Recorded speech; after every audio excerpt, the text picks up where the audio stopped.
Hello મિત્રો, કેમ છો બધા? મજામાં? આઈ હોપ તમે બધા મજામાં હશો.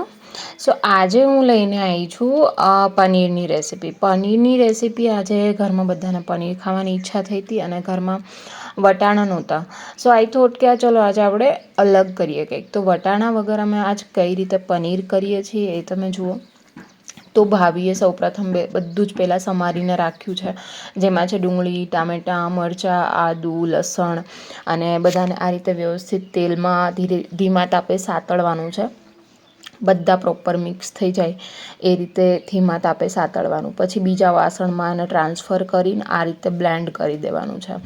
પછી સાથોસાથ ભાભીએ શું કર્યું છે કે તવા ઉપર થોડું ઘી એડ કરી અને જે પનીરના ક્યુબ્સ કર્યા હતા નાના નાના, એને જ્યાં સુધી ગોલ્ડન બ્રાઉન કલરના ના થઈ જાય ત્યાં સુધી એને સાતળવા માટે રાખી દેવાનું છે. તો ધીરે ધીરે ભાભી છે એ પનીરના ક્યુબ્સ છે એ તવા ઉપર મૂકે છે અને જ્યાં સુધી એ બ્રાઉન કલરના ગોલ્ડન બ્રાઉનિશ જેવા ના થઈ જાય ત્યાં સુધી એને થવા દે છે અને ધીમે ધીમે હલાવવાનું છે એ ચાલુ રાખે છે.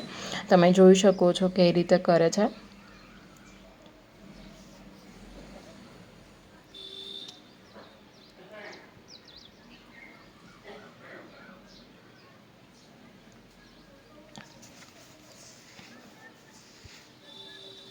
બીજી બાજુ છે જેમાંથી આપણે આ ખાલી કર્યું એ જ વાસણમાં થોડું તેલ એડ કરી તમને તમારા પ્રમાણે કે કઈ રીતે કેટલું તેલ ફાવે છે સ્વાદ અનુસાર, અને એમાં બધા જ ગરમ મસાલા, તજપત્તા, લવિંગ, બાદિયા અને મરચાં અને એવું બધું એડ કરી અને આ જે ગ્રેવી તૈયાર કરી હતી એ ધીરે ધીરે એડ કરી છે.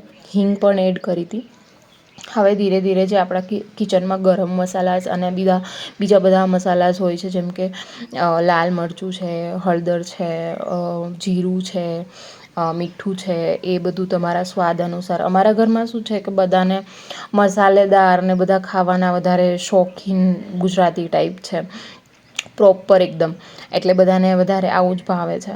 તો તમે તમારા ઘરમાં જે બધાને જેવી રીતે ઓછું મસાલાવાળું ભાવતું હોય તો ઓછો મસાલા નાખવાના. અમારા ઘરમાં વધારે આ રીતે ફાવે છે બધાને, તો મસાલા વધારે એડ કરાય છે.